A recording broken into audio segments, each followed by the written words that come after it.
Hello everyone, hope you're doing well and welcome to the West Ham Transfer Rumour Show, where the Pink Book is out. The Pink Book is practically the Bible when it comes to West Ham transfer rumours. Got a few names here. Some are just updated rumours on the rumours that have already passed, but a few names in there that we've not yet discussed this window. But before we get into them, there's a couple of stories that I wish to talk about because they somewhat amuse me. I briefly smiled when hearing of said rumours. Now the first one was yesterday, that we are close to 2 players, that we're looking to sign 2 players soon.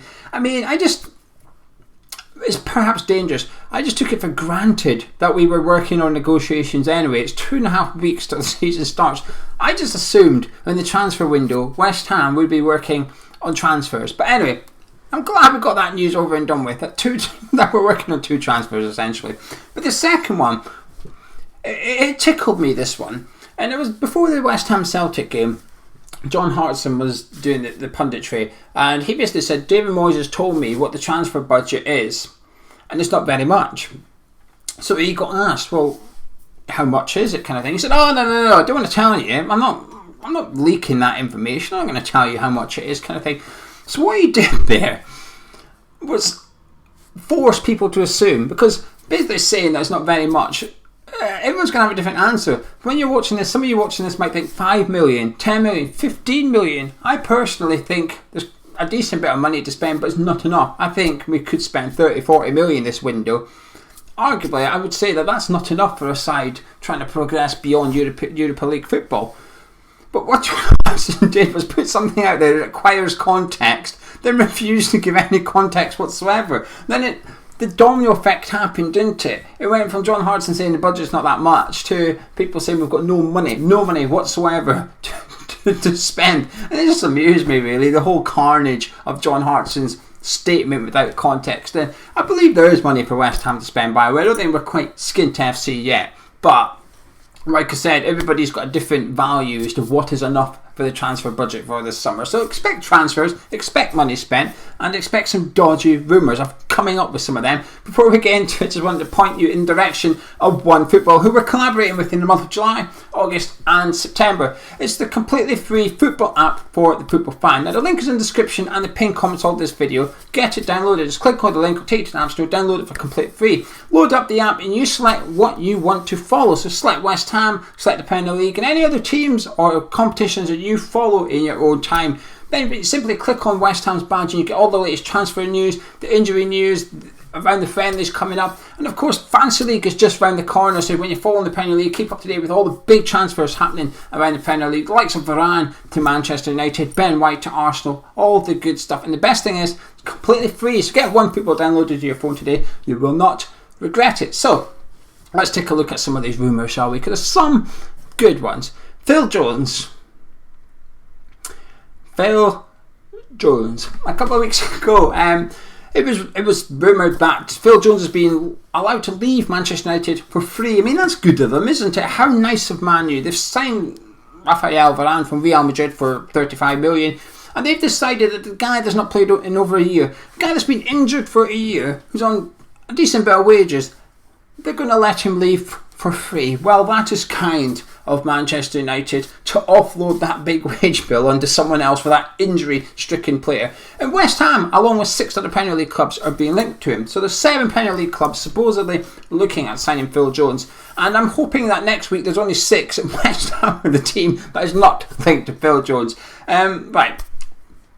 He's a good player. All right. I think if Phil Jones was fit all the time, I think he'd be a good signing for us, actually. I'd come on here and do something. I'd quite like that. A bit like Johnny Evans when he joined Leicester. Well, he went to West Brom, then Leicester. He wasn't good enough for Man United, but it doesn't mean he's not a good player. It doesn't mean he's not good enough for the non-European Super League 6. So my problem isn't his ability, because I've seen some people comparing him to Craig Dawson and saying, well, if Moyes wants him, you've got to trust him. Look what he's done with Craig Dawson. I think it's completely different. I don't want Phil Jones, I think most West Ham fans don't want Phil Jones due to his injury record. Phil Jones and Craig Dawson is not compatible. Phil Jones is more compatible to Jack Wilshere, and we saw how that ended. So Phil Jones, no thank you. And now sticking with the defender theme yesterday, sticking with the Phil theme and all Man United players, Phil Bardsley. I mean, I thought I thought the rumour to Phil Jones was bad enough, but Phil Barnsley, he's like 50. Well, I don't know how old he is, 36 years old now maybe. He's been in the Premier League for 14 seasons or something. With Sunderland, with Man United, Sunderland, and now obviously at Burnley as well. I don't believe this rumour at all, but Christ, I hope it's not true either as well. Like I said, there's nothing against him. He's had a good career. He's been a solid Premier League player 10, 15 years ago. So let's just leave it at that. Moving on to Nzebe though. This player I would love. Phil Jones' teammate to Nzebe, who is the right age, right profile, and he needs to leave Man U. He has to go and get his chance somewhere else, because whenever he's played for Man U, his opportunities have been few and short, but when he's got them, he's impressed. And when I say he's impressed, some big games as well. That match away to PSG in the Champions League when United were up against it and they won, and he was up against Mbappe. The guy was matching Mbappe for speed at one point. He was unbelievable man of match performance for him. He's just not quite had enough opportunities. And I know a lot of people say, well, maybe he's not that good enough, but when he was on loan at Villa in the Championship a few years ago, he was superb for them as well. I would love to see Nzebe at West Ham United, actually. I really would, because not only is he predominantly a centre-back, he can cover full-back as and when required as well. He's got plenty of experience in that role too. I think he'd be a great asset for West Ham or any club of that ilk, whether it's Everton, Wolves, so on and so forth. Any established Premier League club, he would be a fantastic signing for. Now, we've been linked to another centre-back who I don't know enough about, Sven Botman of Lille. Now, he's 21 years old. This is going to sound strange, right? But he was also a pivotal part of them winning the French League. And now, while I haven't seen enough of him play and don't have a big enough opinion on him, I think this is one of these rare players where you can actually hope for the transfer to happen without knowing enough about the player. Now let me try and explain. If you were a Lazio fan 5 years ago, I think you'd be allowed to say that Riyad Mahrez would be a fantastic sign for Lazio without having watched Leicester City much, because clearly he's had a huge role in Leicester City winning the Premier League. Does that make sense? I think because he's had such a big role in Lille winning the French League, which was a big statement for them as well, I'm just going to shut up. Basically, Sven Botman, we're being linked to him, the 21-year-old centre-back from Lille, and I think he would be a good sign. He'd be someone I'd be excited to see, even though I've not watched much of him. I'd be far more excited by him than some of the centre-backs based in Italy that have been linked to. Nat Phillips as well. Now, this one's interesting, because he was massively linked to Brighton. When Brighton sold Ben White to Arsenal for 50 million, there was loads of rumours, a large belief that their replacement was going to be Nat Phillips of Liverpool for around about 15-20 million, which seems very low. But he's 24 years old now. He's got to be playing first team football. With Van Dijk back, they've just signed, how do you say the name? Konate. They've just signed him. Almost Joe Gomez will be back as well. So now all of a sudden they've got quite a lot of centre-backs at Liverpool. They've got too much centre-backs. I know they're trying to get rid of Ben Davies, who they signed from Preston. They're trying to get rid of him as well. But Nat Phillips is at that age where he's got to be playing football, and I thought he was really good for Liverpool in the second half of the season. Actually, I thought he was brilliant for them. He became a bit of a cult hero, if you like, for that few months. And I think 15 to 20 million is a really low price for him, actually. And I think he would tick a lot of the boxes for David Moyes. I think he's a bit like Craig Dawson, but can actually play football on the floor, taller as well. I think he'd be a substantial upgrade on Craig Dawson, actually. And Nat Phillips was to join us. He's probably the most exciting centre-back I've seen us linked with, to be honest with you, in terms of do I want to see him at West Ham. I think he'd be superb for us. Anyway, Areola, we're still being linked to him again, but it's sort of went very quiet for a while, but it's started to heat back up in the last 24 hours. Some sources suggesting that Areola wants to move to West Ham. He's trying to get out of West Ham. Others are saying that West Ham are quite happy to be a bit patient with this deal. While we still want him, we still want to loan him only, and PSG still want to sell him, but no one is bidding for him. There's a one-horse race here with West Ham. No one is willing to match the 15 million price tag that PSG are after, including West Ham. But we are also the only club trying to get him in on loan as well. So I've got a sneaky feeling, going back to the start, while I joked about it, let's just assume that it's true, that there is two transfers on the horizon, getting a little bit closer to finalising. I think Areola may be one of those players. That's all I'm saying. Also, West Brom, we're still linked to the two players there. Sam Johnson, as is Arsenal, as they're struggling to get Ramsdale over the line. How, I do not know. I think it might actually do Arsenal a favour if they can't sign Ramsdale, to be honest with you. But Pereira and Sam Johnson of West Brom, their season kicks off on the 7th of August. So next weekend, Pereira especially is not involved in any West Brom training and stuff. They want him out. The manager wants Pereira out, so I imagine he's going to go soon.